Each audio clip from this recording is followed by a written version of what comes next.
All right, everyone. Well, thanks for joining today's live webinar. We're talking about the future of cybersecurity. Pulling out the crystal balls here as we hit Q4 of 2025 and what 2026 is really shaping up to look like. And obviously, with AI, we have a lot of different things that we can discuss and talk about, and we will. So let me get my clicker going here. So first of all, welcome Lou for joining us, for CEO of Cyber Defense Group. Lou, why don't you give 2 minutes into you and Cyber Defense Group, and then we'll get going. And by the way, thanks for joining me. And by the way, the picture is updated. It's looking good. It's Thank new. you. I love Yeah. it. I shaved, so appreciate that. Hi, everyone. First, Tony and the AgileBlue team, thanks for having me. Yep, I'm CEO of Cyber Defense Group. We're a cybersecurity consultancy that embeds security programs into mid-market and enterprise businesses. We've been in business for almost 10 years now. And yeah, we have a lot of value propositions, but I won't go into a lot of that. Just, we're embedding security programs to mature to the next level for all types of organizations, all different industries. And you can learn more about us at www.cdg.io. And me personally, I've been doing cyber for about 30 years now, I think. I'm shocked to say. And I've done it globally, Australia, Europe, here in the US for a bunch of companies you would recognize. And then, went out on my own with CDG here about 10 years ago, as I said. So yeah, really excited to speak about AI and where we're going because the industry is changing quickly. Absolutely. So you started this when so you've been in 30 years. You were 9 years old when you started. That's actually remarkable. You're like the Doogie Howser of cybersecurity, which is fantastic. I I'll love take it. it. And for those of you who don't know me, I'm Tony Pietrocola, co-founder, president of AgileBlue. We are an AI-native cybersecurity SecOps platform. Our goal is to obviously detect a cyber attack, but come at it from a way of both AI and humans with our 24/7 security operation team, because we do think the best mix of defeating cyber is AI technology and people. I don't think it could be one or the other. And I think our discussion today will kind of dive into that. So why don't we go ahead and dive in? So, the agenda we'll be talking through, what we're starting to see from AI now. And I think we have some great case studies to talk through. Definitely talking about not just preventing things, but how resilient our organizations can be. And I think that's a key, especially the way Lou works with his clients. We'll talk about some of the different threats. We'll talk about practical strategies, things for you guys to take away. And of course, there'll be a giveaway at the end, because why would it be a webinar without somebody winning something? And then, of course, any Q&A that you guys have, feel free to start sending those through. Our team's grabbing them. And then when we get to QA, we'll knock out all these questions for you guys. So the way we look at things, and not just because we're an AI native security platform, but we do believe 2026, it started already in 2025, and there's a ton of case studies. We'll talk about some of those today. But we really do believe that 2026 is the year where AI, not just from a deep fake and a deep audio and all this video perspective, but lots of other things that we've been seeing utilizing this technology. If you were to look at 2026, as you guys are doing your planning, probably with your executive team, how are you guys looking at it? And when clients come up to you and say, hey, what are you guys thinking for 2026? Where are you kind of counseling them right now? Oh, for us? Yeah, it's interesting because this is not our whole raison d'etre, is because we want to look at this at a programmatic view. We don't want to just throw tools in and things like that. So we are looking at shifting from tools and alerts towards context. And, you brought up a great term, Tony, which is like resilience, right? Like everyone wants resilience. Resilience is like the word of the year, and it's going to be the word of 26 and beyond, because it's not just about catching it. It's about how quickly you're going to get, things are going to happen, and things will get caught. And that's what's great about AgileBlue too, because you have a great platform where you can have that visibility and catch those things. and then respond, contain, and then move on with business. So what we're asking companies to do is look at this beyond just hey, what can we do? This is our budget, and we need to do a couple of project-based things. We're saying let's look at this holistically, let's look at it programmatically, and then when it comes to, the threats that are coming down the pipe, you know that AI, everyone's talking about AI. There's probably going to be a market correction. I'm not an economist, but I think there'll probably be a little bit of a market correction with all these AI companies that are out there, the ones that have value and the ones that don't. But AI is definitely here to stay, and it's going to be, a force multiplier for security teams to get better at what they do and to be able to pay attention to the things that they need to. But it's also going to be used by the attackers in a way that we're already seeing where dwell time has shrunk. I've been doing this long enough to remember when dwell time was sometimes measured in years, which is Right. shocking and scary. And we're seeing attacks now that literally are almost days, and that to me is extremely concerning because it means you really have to be on top of your game to see what's going on here. Totally. And when you think about that dwell time, probably more importantly now is that response time, right? Yep. So when we find something and we know it's something, how fast can we move on it? And whether that is isolating a machine or maybe it's even disabling a 365 or Active Directory account, moving as fast as possible. Look, at the end of the day, people who say they stop cyber attacks, it's the wrong way to look at it. I mean, we talked about resilience. Maybe we should also talk about the word mitigation. The Hmm. the the better strategies around cyber, especially the layered approach, are all about mitigating that risk. If something happens to an endpoint, great, isolate it to the endpoint. Don't let it spread. If there's something within 365, let's isolate it there and not allow it to get out to others. And it's really that thinking through resilience and mitigation that we believe is going to help organizations stay on side of this. So, when you think about the offensive, okay, and this is the slide that, of course, in cyber slides, there's always those scary slides. It should kind of be a scary slide in a way from two perspectives. One, look, for the majority of companies, they don't have to worry about nation states, right? They just don't, but they have to worry about gangs, hacker gangs, cyber gangs. There could also be cyber criminals who are nation state sponsored, just not nation state.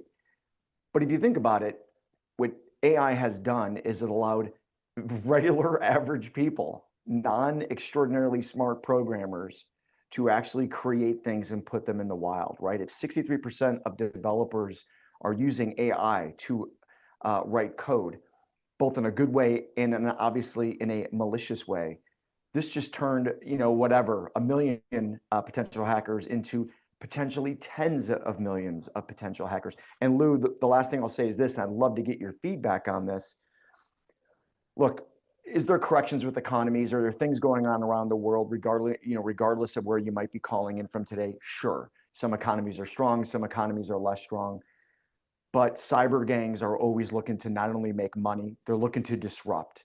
And based on geographic, based on geopolitical, based on macroeconomic factors, all these things together, there's a lot of this going on right now. And it's not just about making dollars, it's also about massive disruption and massive disruption of supply chains. When you think about this stuff, Lou, like how did you get your mind around someone who does consulting around this to say, there's now a lot more people, there's a larger attack surface, and there's a lot more potential attackers? Oh yeah, I mean, there's so many things to unpack in what you just talked about, Tony. It's like first you're talking about it doesn't have to be a nation state. That's a really important distinction because back in the day, it was only nation states that had access to this, and that's your point, right? Like anyone can get access to what it took a nation state amount of resources to do, like a Stuxnet or something like that. Now, the average or below average hacker can do it. And then being the attackers leveraging that, yeah, all you have to do is have a couple pieces of information out there. It's called open source intelligence. You might have a port open, you might have a breach, someone that used their email in a breach. Little pieces of information, the company might have just gotten acquired. All these things that an attacker can kind of feed into a system and say, what are the likely things? Oh, they're on AWS, they're moving from over to O365 or M365, et cetera. There's gaps there that they can take advantage of. So when we're consulting with customers, we're talking to them about, again, you have to have a lather, rinse, repeat view of all this stuff, because you can't look at it as security is not a straight line, it's a circle. If you want to be protected in cybersecurity, and it's Cybersecurity Awareness Month, so this is very relevant, right? You really need Hey, to this have sounds that. planned. Did we plan this? I Yeah, don't I know. mean, it's almost like we planned this. And so during Cybersecurity Awareness Month, but also the other 11 months out of the year, you need to make sure that you're looking at stuff. So you mentioned developers. Yeah, I mean, a lot of developers are using code. Now there's tools that are being created now, which is great, about AI coding tools that put guardrails where they can't do things that might be inherently insecure, but they're not everyone is using them. Developers are already, security is not priority number one, unfortunately, for many of them. I always make the analogy that security is to developers as nutrition is to doctors, where it's kind of an elective, and yet it's so important to the fundamentals of what they do. So long story short, on all of that, we're saying you need to have a way to a programmatic way, again, bringing it back to looking at the environments and detecting the threats. You have to be better at it because it's happening faster. And again, you need to have a way. What many people are doing are going to companies like AgileBlue and asking, hey, we can't handle this internally ourselves totally, so we would like to outsource certain parts of it. And we encourage that because we know that the internal teams are already really, really busy. So to something that they can do, which would be the ability to at least start detecting this on a 24/7 basis, and then triaging those alerts, and then also having an incident response plan. Yeah, yeah, totally. And obviously the incident response plan is critical, and maybe even exercising that incident response plan, not just having a piece of paper in a drawer that you maybe have to pull out once in a while. Yep. The other interesting thing around here that we're starting to see, and again, I just say starting because I think it's really going to proliferate in 2026, organizations, developers, programmers, or even if you're using third parties, are developing a certain amount, a certain percentage of their code online, whether that's through some of the GPTs, whether that's through things like Blitzy or Cursor, whatever it might be. You mentioned guardrails, making sure these are secure by design, right? Secure Hmm. from day one. Well, that's less and less. And remember, if you're using AI to develop and build something, that AI potentially has the ability to deconstruct it at the same time, and hackers know how to look for those things. So the more people are using AI as a tool, which is great, we all do, no one's arguing that. But if the security is not there, it's probably even easier to go ahead and decouple from a hacking perspective. And I think you're going to see that with faster exploits and the ability for some of these newer types of potential malwares and different applications to evade what were traditional type of security that you see with EDR and different things like that. There's just things moving very, very fast, and being on top of this is obviously of utmost importance. So let's talk about some of those potential things. So, we see all the statistics, 50% of applications that, by 2026, 50% of application security, I'm sorry about that, startups will be AI driven. So all we hear is AI, right? All day long. This is no exaggeration. I saw an ad. This is, I will not say where or whom, but it was a tailor, and the tailor said an AI driven tailor. And I'm thinking, man, at the end of the day, my jacket is 44 regular, and that's it. Like, AI is not going to make me better looking, is not going to make it bigger or smaller from a measurements perspective. You're a tailor. Okay, I understand AI might sell, but you're a tailor. Not everything can be AI driven, but a lot more AI is coming out, right? So talk a little bit, Lou, about what you're starting to see from the attack perspective, and then maybe from the defense perspective, and then maybe we can wrap up a little bit of a case study in there. I'll share one as well, but it'd be great to hear your thoughts on these things. Yeah, from the attack perspective, it's definitely, as I mentioned, Back in the day, you used to have what was called an application fuzzer, which would basically just throw garbage at an application to enable it to, and then you would find the weaknesses that way, right? Or you'd have to rely on an exploit that somebody else had found, that normally would be published, but then people hadn't patched. What's happening today is yeah, patch time. If people do not have a vulnerability management program and they don't have a way to patch everything, one of the big weaknesses we're seeing is that they're relying on maybe an external IT provider or Yep. MSP, and then that provider says, "Yeah, we'll patch all your endpoints that we can install an agent on." Well, guess what? The firewall doesn't have an agent. The switches don't have an agent. Anything, a lot of the things that are external facing, and plus that doesn't necessarily determine configuration problems with their O365 or M365. When they move to the cloud, Azure AD and stuff, a lot of times those legacy environments, if it's a Microsoft shop, have like services accounts that haven't had the password changed in God knows how long. We've seen years. Like I think the worst one might have been like 10 plus years, where it had administrative access to the entire environment as a services account with a weak password, and it got migrated up to Azure AD.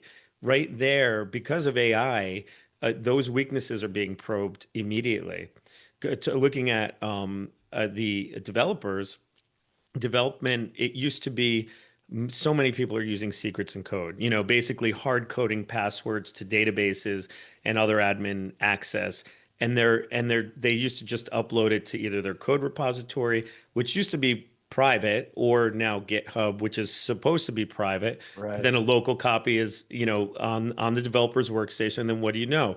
Developer leaves or they're offshore and they move to another company, whatever the case, all of a sudden they upload that code with hard coded passwords, secrets and code, and then immediately what we're seeing is we're actually seeing the attackers get in within minutes of the code being uploaded, which means that there's active scanners right now that are doing pattern matching either for password or certain types of things in the code to say, okay, this is vulnerable. API keys, AWS credentials, like it's Yep. really bad. So again, you can't make a mistake like that. Because the attackers are now, so they don't even have to be smart. They've got these AI tools that are doing, the work for them and just alerting them. And Well, and that's a key, Lou. Let me just jump in yeah, there real quick because I want to just take that point.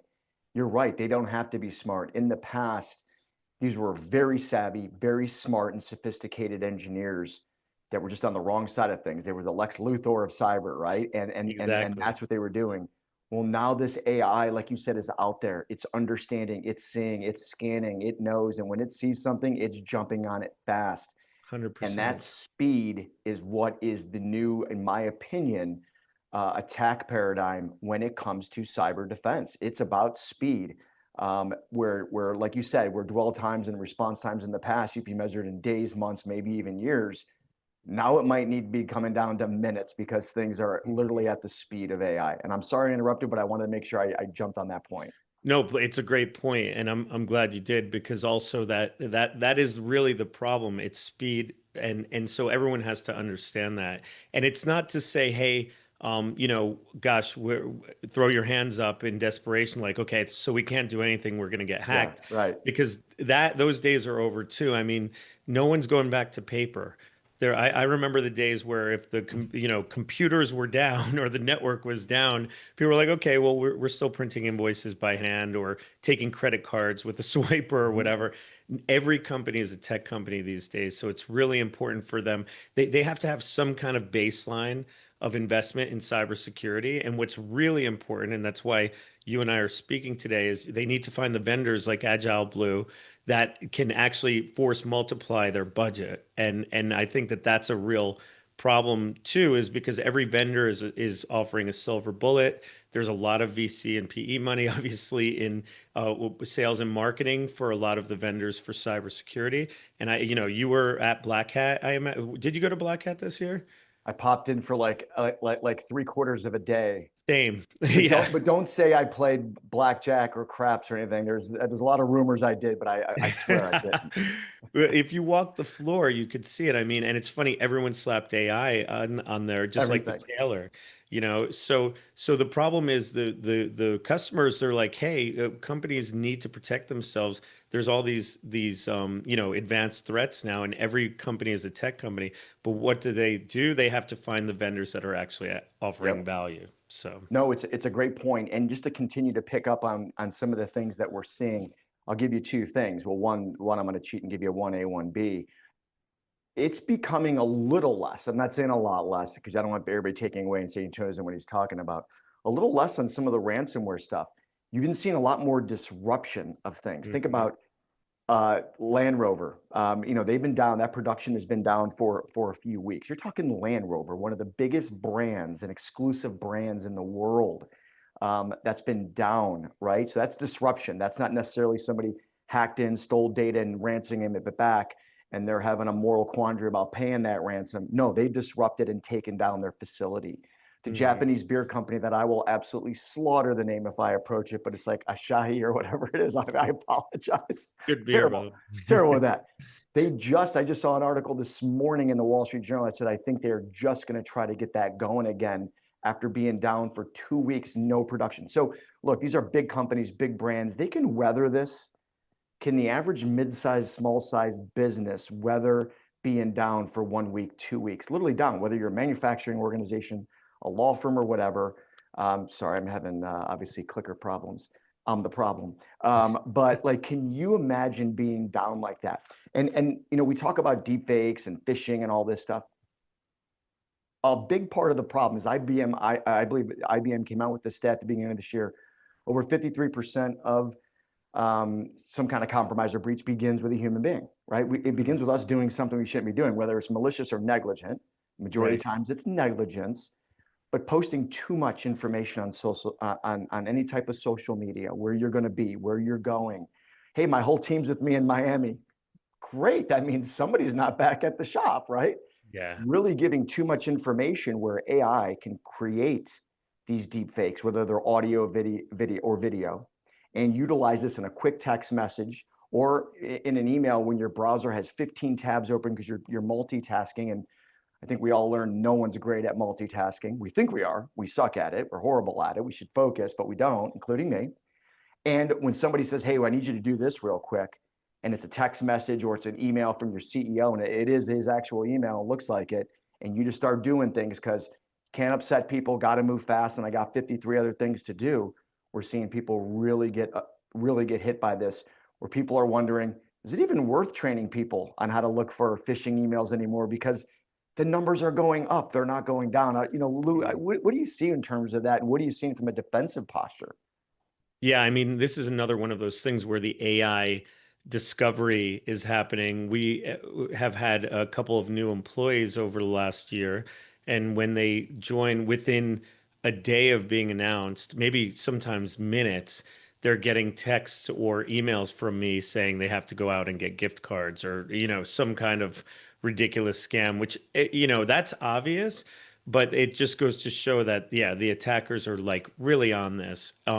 So defensively, what can you do? I mean, one of the things in the era of deepfakes that's very, very important that everyone has to know, especially at the C-suite, is there has to be a kind of a safe word that no one else knows. It's not written down, and if there's ever any doubt, that safe word is brought into play or it's situation like, hey, do you remember that time we went out to Vegas and played blackjack together? And if you're like, yeah, that was a great time, it's like end of call, you know, because Right. no, we did not play blackjack together in Vegas. So you have to have some kind of now human to human triggers that are completely independent of, you know, voice and video. Because if you, I read recently, I didn't check the veracity of this, but apparently there was a Zoom call with like the CFO and two or three other people, and they convinced someone to send $35 million. I saw it on LinkedIn. Not going to say it's the truth, but it's not far from the realm of possibility because that you can do that today. It's trivial. The fact that you and I are on this call right now means that There's now a recording that's Hmm. going to go online, that is online, and then we can easily, our voices and our images can easily be reproduced fully. We can do it right now, Yeah. in real time to show people, which we're not going to do. But the point is, how do you handle this defensively? Is phishing effective? Again, you have to have a programmatic strategy on this. So it's not just security awareness, because by the way, be careful. We're getting into the holidays.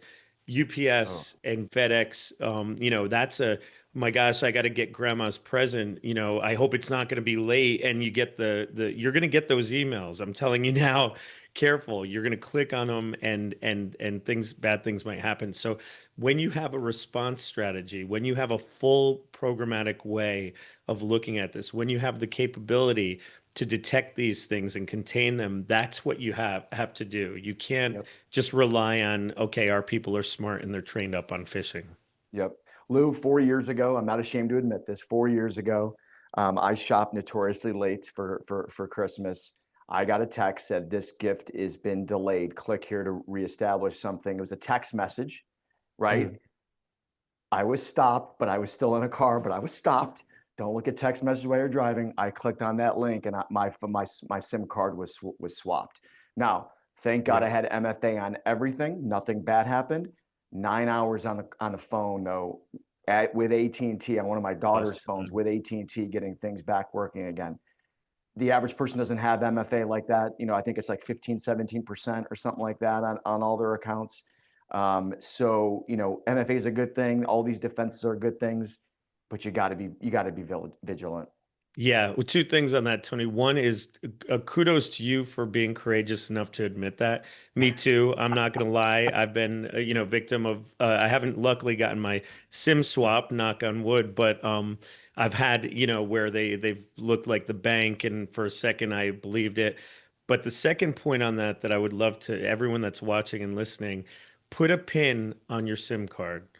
You shouldn't be using your SIM as MFA. You should be using, some kind, either a pass key or some kind of biometric or hard token. But Mhm. especially for things that are important, like your bank and crypto and all that stuff.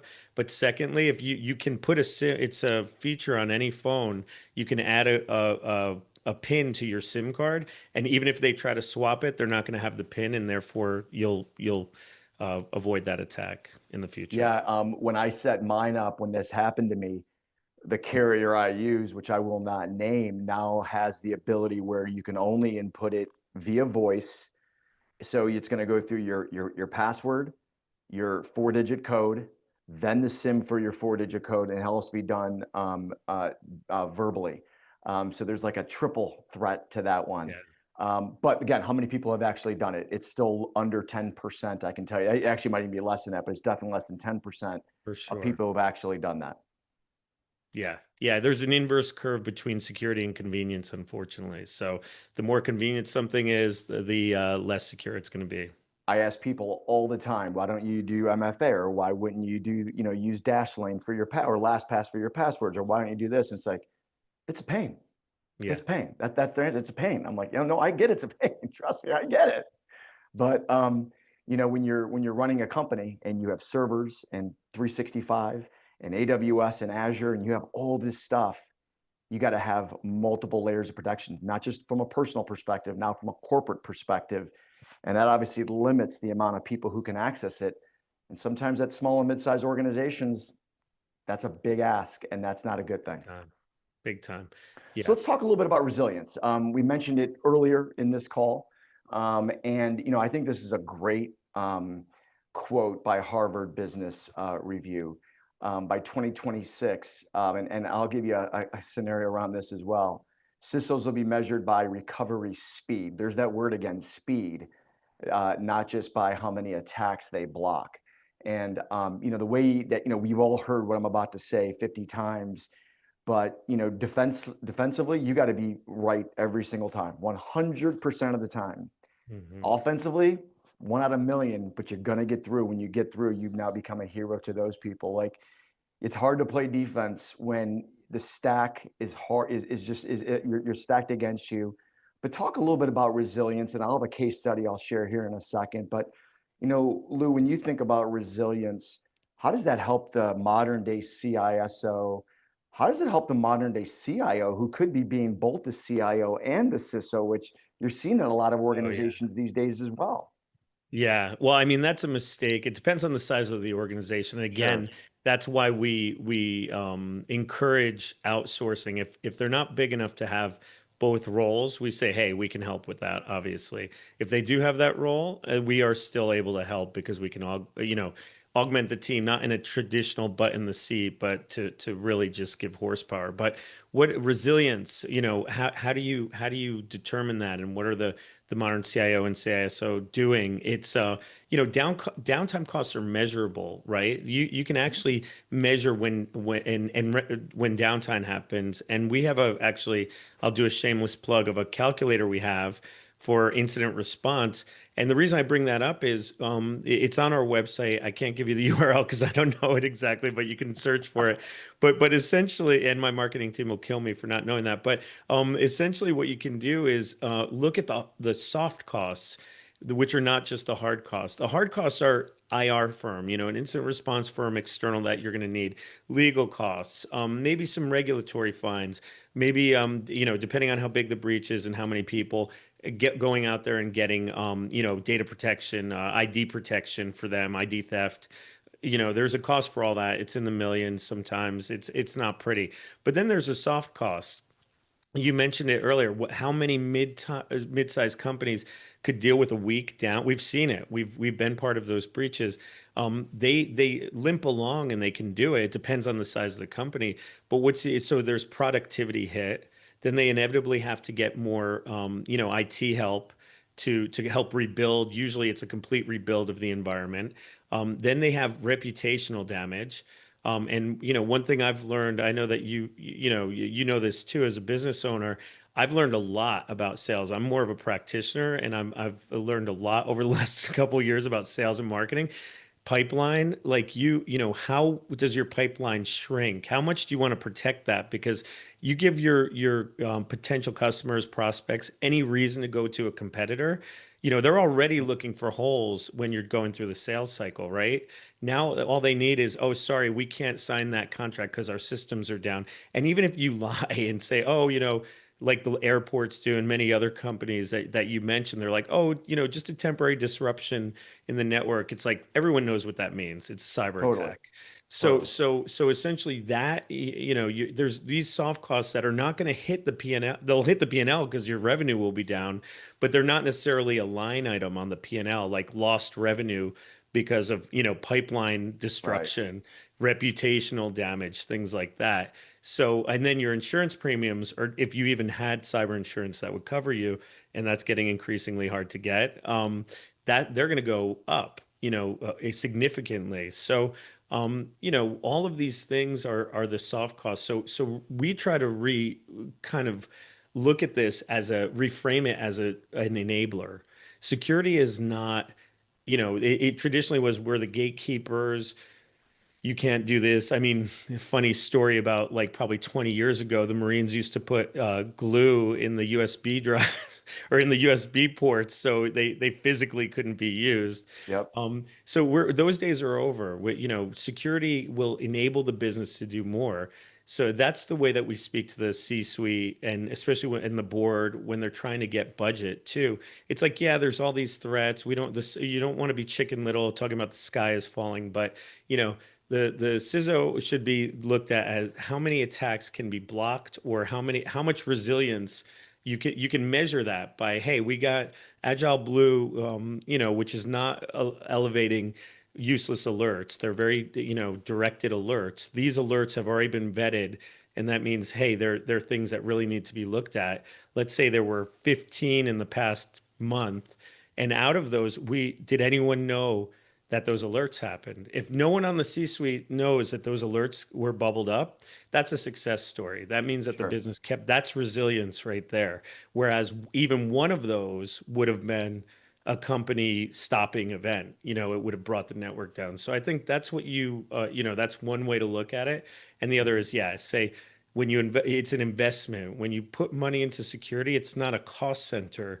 it's an investment for growth for the future because, again, every company is a tech company, and cybersecurity is like the cost of doing business. Absolutely.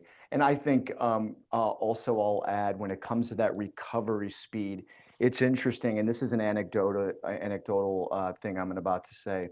Generally, C-suite board, generally non-technical folks. So they want more statistics on, how many attempts or what's the biggest type of attempt or when they attempting and how many did we block and how many got through and that type of stuff. But we are, and this isn't our quote, this is obviously Harvard Business Review earlier this year, but anecdotally, we've seen requests for, hey, we need to make sure we have SLAs for that response. We need to know that if something happened and it was malicious, let's talk about the timing of it. What did it affect? You're now seeing boards who used to just be like, oh God, we got the cyber portion of the board coming up. Like, oh God, I'm going to understand this much of it and really don't care. Now it Yeah. is becoming a bigger part. They want these reports. They want to understand these reports because I think they know outside of the macroeconomic factors or their own micro that they can or can't control, cyber's probably their biggest hurdle of what's going to help them hit their numbers, whether they're publicly traded or not. I think the point is, the point is, and I'm going to give a question because somebody's got to drop off. The point is, they want to understand how resilient of an organization they are, or maybe more importantly, that they aren't, and what they need to do to become one. So somebody's about to jump off. I usually don't break in with questions, but let me just do this so this gentleman can hear. And we will pass the slides to everybody. This question was, Lou, since you brought it up, now with eSIMs, is a passcode still needed for the SIM swap protection? It's a good question. I'm not an expert on telecom hacking, so I'm not going to pretend to actually know that question. But yeah, the answer I mean to that question. But Yeah. I have an eSIM and I use a PIN, and I Yep. believe that the PIN will protect me. But I'd like to get back to you on that. I don't want to pretend that I know that definitively. Yeah, same with me. And again, I was thinking about it while you were answering it. I don't know the answer. I just think if it's a layer, then it's probably not a bad thing to have if Yeah. it's available, right? Yeah. Yeah, yeah. I just believe that you wouldn't be able to even use that eSIM in anything else without having the password. But now I'm going to test that since you asked the question. Yeah. Well, I didn't ask Thank it. you. Vinay did. Vinay, we'll get that answered for you and we'll repeat it back. Okay, let's keep this is a great discussion. I know we're getting a little tight on time, but when you think about AI now from the good side, right? There's a bad side like we've been mentioning. There's obviously a good side to Great protection. son. One Yeah. of the things that we look at is that speed, is that resilience, is that time to do three things: detect, investigate. With investigation comes decisioning, and then the response. And generally, it's people time, it's decision time. I mean, sometimes you go out to dinner with your girlfriend or wife or husband or spouse, whatever it might be, and you're like, "Do you want Chinese? No, I want Italian. What do you want Italian? Maybe we hit Mexican." And you can't make decisions because we're humans sometimes, right? Hmm. Well, bias does creep into making important decisions about taking down servers, blocking IPs, things like that, where AI doesn't really have those decision challenges. I think it's malicious. I'm shutting something down. I think it's benign. I'm going to close out this alert and move forward. Yep. Maybe bring in a human being where need be, but the ability, look, there's so many log files these days. Everything's digitized. You mentioned every company is a tech company. There's so many alerts. There's so many potential threats. There's so much to triage. It is literally near impossible to do this with an EDR SIM and some people. The Yeah. ability to do this with AI, the ability to utilize AI-based detection and decisioning is such an important advancement from an AI perspective. Pair that with a 24/7 SOC. I mean, now all of a sudden, you not only reduce analyst time, you've done something really important, and that's you've recovered and the speed to recovery is so much faster. So, Lou, when you talk to big companies, you talk to mid-sized businesses, you have a really nice view of this. Are they just seeing an absolute dump of alerts? Are they able to keep up with it? How are you see them when it comes to speed, accuracy, and those types of things that AI does have the ability to make a tremendous difference in? It's a real challenge. And the issue is, to your point, all the inputs, right? So it depends on the resources they have at the, obviously enterprise, larger end of the enterprise. They've got these huge teams that have enough analysts and enough bodies thrown at the problem, where I'm not saying that that's always effective either, obviously, but they're able to kind of catch through a chain of different humans, different things that they can do. It's really at the lower enterprise and mid market, or industries that have traditionally underinvested in security, by the way. It doesn't matter if it's an enterprise or not. Right. And those are the ones that the underregulated or less regulated ones. Finance and healthcare are the big ones that are regulated, and finance especially has always been like kind of the leader when it comes to security, because they know there's a definitive line between a loss and a risk. Um, but yeah, these companies, what are they doing, and how are they managing it? They are yeah, they have to leverage the basically the outsourced providers, or they're just getting overwhelmed because there's not enough cognitively, you're talking about humans, we don't, and how we make decisions. It's really tough to say, okay, we're gonna, yeah, the SIM is telling me this, the XDR is telling me this, I've gotten an alert from the something else that's kind of bubbled up, the email security. How do I put it all together? I mean, that's definitely the promise of AI, right? That's what we Mhm. love about it as a tool, which is that it can help us make those decisions much quicker because it's going to assemble that information and spit something out, not always accurately, but better than a human can, quicker, and then allow us to determine, okay, where do we need to put our attention. So I think there's too many inputs. Sometimes there's not enough input. You're getting a lot of, and then there's the false positive problem, obviously, where if you start to get the way humans work, if we get too many alerts, we just start to ignore them, even if, and then there's a real alert buried in the false positives and you miss it. So it is still a story of humans Mhm. making mistakes, missing alerts, not having the proper coverage, not having proper visibility of their environment. I mean, that's the number one thing that we look at when we start going in to these organizations. We say, well, show us your visibility.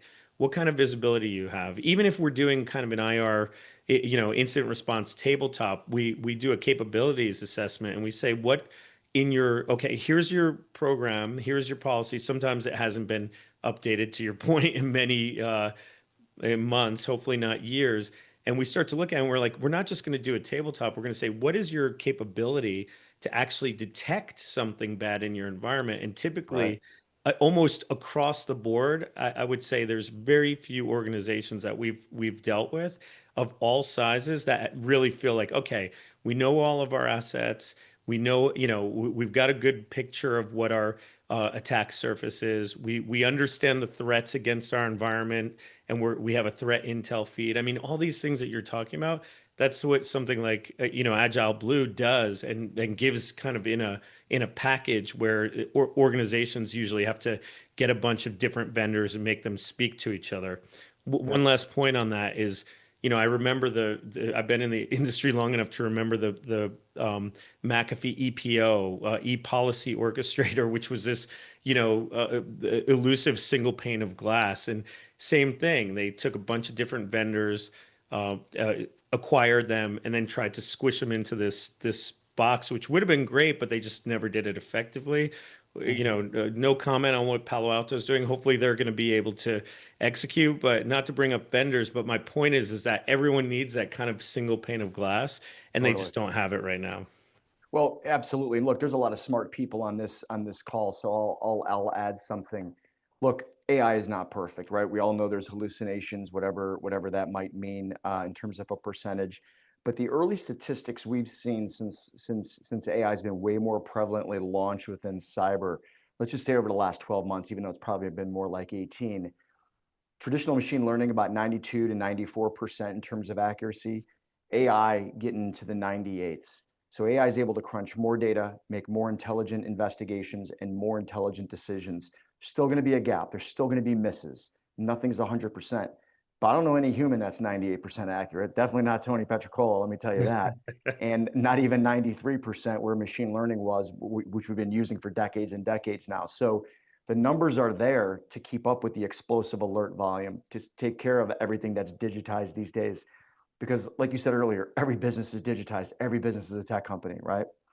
last thing I'll note is I was speaking to the former commander of U.S. Cyber, and there's 16 sectors around critical infrastructure. Okay, obviously those 16, water, energy, grid, things like that, very well protected. Doesn't mean they can't get hacked, because they do, but very well protected. Big budgets going towards them.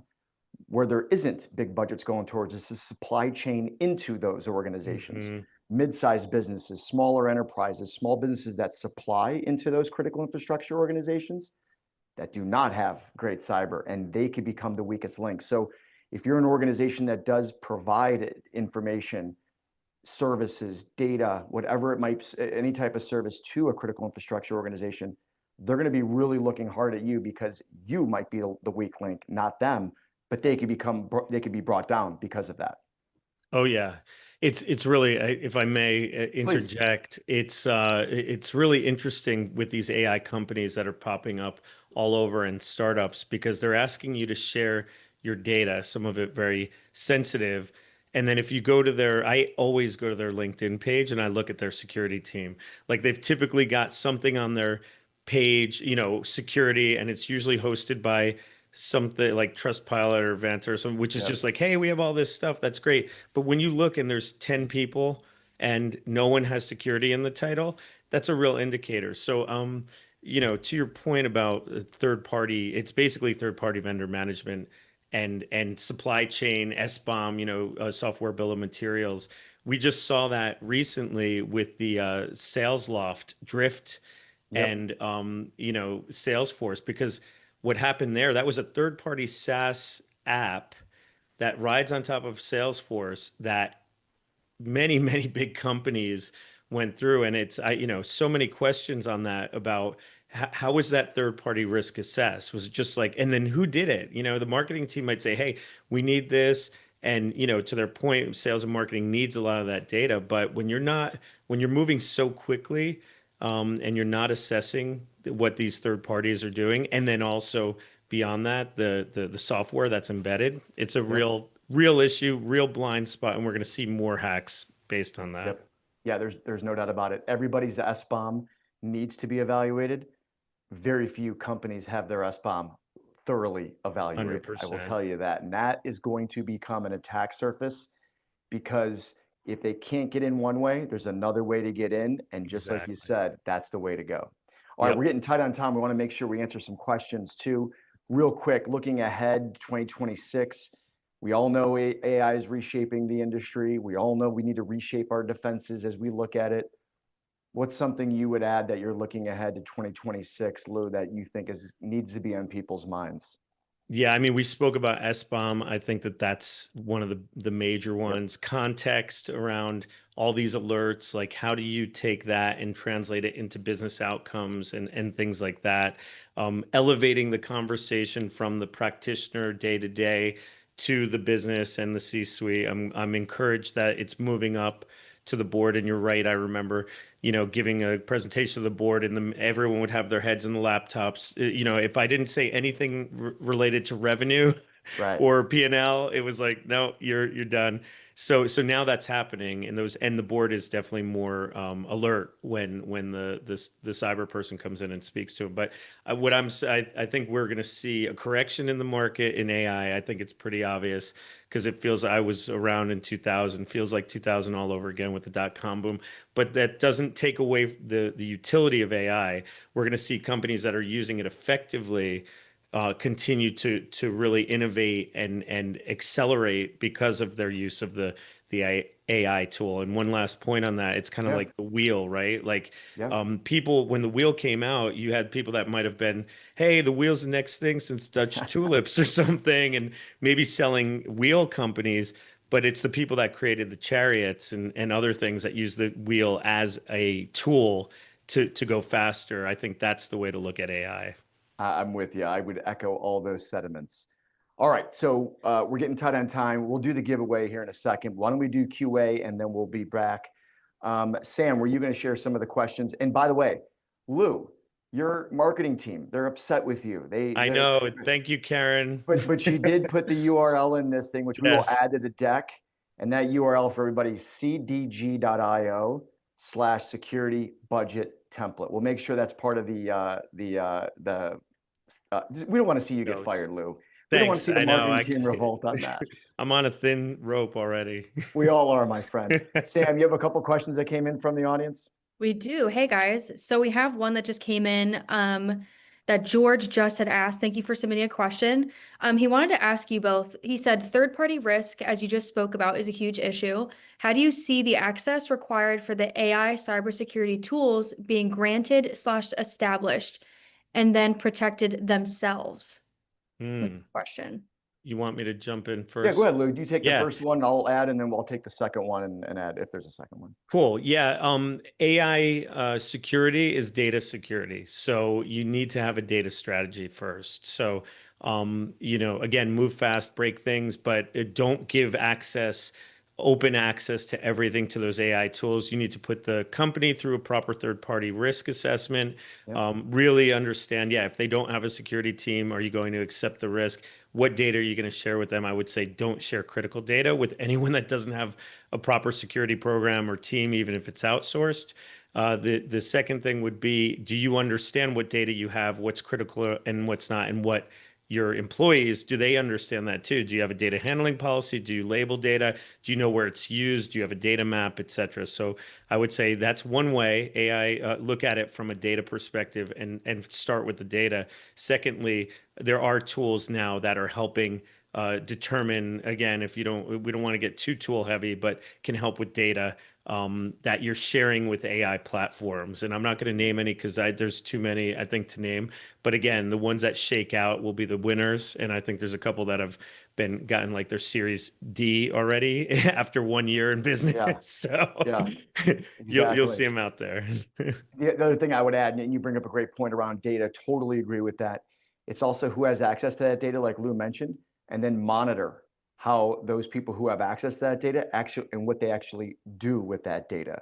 That's also real critical in understanding it, because at the end of the day, whether it's AI, machine learning, traditional databases, it is data, and monitoring that and understanding how that data is being accessed and utilized is extraordinarily important. Another one, Sam? That's a good question, George. Thanks for that. Yeah, great question, George. Here's another one that I'm seeing. So they asked, how should security leaders think about identity security in a world where video and face can no longer be trusted? Yeah. It's pretty Go wild, ahead, right? Tony. Like, Yeah, oh right. my God, like I have no idea at this point. It's interesting. I was having this discussion earlier today. You go to a non-US, although there are now touchless TSA, but in going to the Middle East last year on business, never took my passport out once to get on the plane, to get into the country, to go to a different country, to leave the country, come back. It was all face. But when I got back to the US, I was in a 4-hour line at JFK. So that's always fun. Welcome back to America, Tony. The point is this: our information's out there. The biometrics are out there, right? There's these layered security approaches, but how do you do that, right? And I think a lot of it's vigilance, and I think a lot of it is understanding and putting the controls in place that maybe even take us back a little bit of a notch to, like Lou mentioned, having that safe word, that phrase, whatever it is, to make sure when you're moving large amounts of money, hey, I have a new bank account. Can you deposit my check here? What's the process? It's not sending that to the CEO of the company because he doesn't even know what bank you use, right? The point is having a nice process that's gonna align these things well together, because it's almost less of a cyber problem and a little bit more of a technological problem that just cyber won't solve. And Lou, how would you add to that? Yeah, I mean, great points. I think the only thing I'd add is a zero. This is where zero trust comes in, and I know it's been a kind of a moniker that's been thrown around in the last couple of years, but ultimately, trust but verify, and also, some of the biometric tools that you're talking about, like it's not just a two-dimensional face that someone can put in front of a camera. The more advanced ones really map the face, like the iPhone, et cetera. So there are ways that you can overcome it. But I think that this is one of those things where you do not trust any, you assume breach, you do not trust anyone. And then also from the data classification part as well. And this is where the people and process comes in, not just the technology. You want to make sure that, you don't have to do that for everything, you know, just maybe marketing materials that you want people to read. You're not going to ask for zero trust there. But, you know, when your sensitive financial data or customer lists, you are not going to want anyone to see. So that's where you Yep. put the higher, you know, controls in. Yeah, no, that's right. And look, Reagan said trust but verify back in like 1984, whenever it was. Every panel I'm on, every talk I give, whoever I'm with, that phrase comes up. So something that was done 40 years ago is actually even Still more valid. prevalent today. It's That's the crazy to scary me. part. Yeah, None of this is new, man. You know, no, ultimately, that's the crazy part about all of this is this has all been foreseen, and yep. we've been talking about this for 30, 40, 50 years. And at the end of the day, the technology changes, but the concepts remain the same. There's no doubt about it. Sam, any other ones, or was that it? I'm seeing one more here. So they wanted to ask you guys, what are some signs that an organization's current defenses are falling behind in today's AI arms race? It's the last one that I'm seeing. Okay, Yeah, go I ahead, Lou. think, well, yeah, I mean, it would be if you can't answer the question, what is your attack surface with any kind of confidence, or if you can't explain the one person that has full responsibility for your security program, you know, like that's the minimum, I think, right there. I would also add to that testing the programs you have, testing the plans in place, Yeah. testing what you have. A lot of people think they might have things, and then when they actually get whether tested or actually broken into, they realize it wasn't set up properly. And I think those things are table stakes that a lot of organizations just don't think through. I think that's a really important one as well. Big time. People, process, technology, you know, circle, not a straight line. Those are kind of the things. That's a really high level answer, Sam, but I think for that question, but I think that that would be if certain fundamentals that need to be answered. And beyond that, you can go deeper, obviously. Sure. All right. I don't know what this thing is, but it looks fantastic. I wouldn't mind having whatever's in that glass right now. I know, right? Ninja Streamy, apparently. All right. So there we go. Who Ooh, wins it? And then we'll put up the contact information. And by the way, we'll get this deck out to everybody once we update it with Lou's marketing team's URL to the assessment. thanks for that. Yeah, awesome. So like Tony was saying, I'll just hop on real quick to kind of give a backstory to this. So this is going to be our giveaway for today's webinar. I misspelled when I typed on this slide here. It's actually called the Ninja Thirsty. So we're not Oh. giving away some strange ninja streaming service. It's a Ninja Thirsty, I assure you, which is really cool if you're not aware of what it is. It's basically going to make sparkling drinks at home for you. And you can add in flavor pods like a Keurig and make some nice drinks at home. So we've randomly selected one of our attendees today. So I'm going to announce who that is here. And we are going to get in contact with them and send them their Ninja Thirsty. So who we've selected randomly today is Michael Gilchrist. So thanks for joining, Michael. All I will be right. reaching out to you here shortly to coordinate getting you your Ninja Thirsty. So hope you enjoy Great. some flavored some drinks at home. Michael, I like lemon lime. So let me know where you are and I will come out and enjoy that Pop with you. over. Exactly. If anybody wants to get a hold of Lou, give your stuff away real quick and I'll do the same. Yeah, it's cdg.io or lou at cdg.io. Beautiful. And I'm Tony Pietrocola at AgileBlue.com. You can find us at AgileBlue.com. Lou, great discussion. Man, your insight was fantastic. Really appreciate you doing this. Hope everybody on the call actually took away a nugget here and there. Go put a code on your SIM card if there's one thing you've taken away. Hopefully that'll be something that helps everybody over the course of the holiday season. Lou, thanks so much.